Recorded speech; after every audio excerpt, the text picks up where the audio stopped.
देश नर की खाई में झोंका जा रहा है और ये साला पूछता है गिरीश का सुनने का गाना।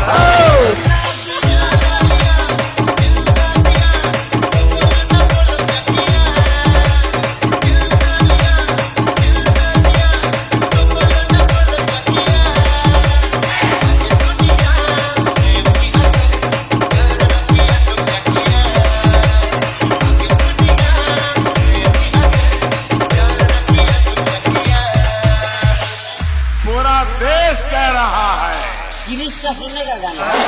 डीजे बल्लू धोबे जल्दा।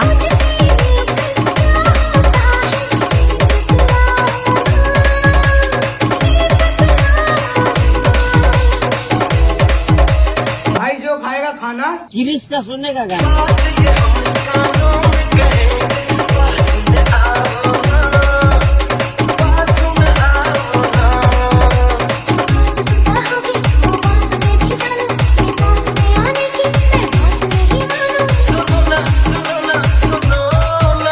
डीजे बल्लू धोबे जल्दा।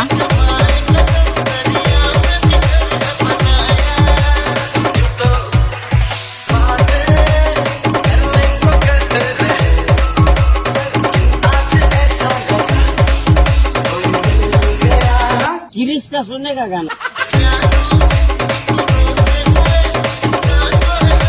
डीजे बल्लू धोबे जल्दा।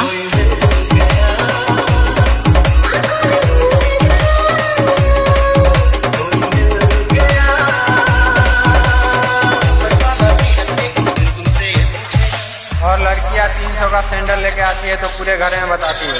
अच्छा गिरीश का सुनने का गाना।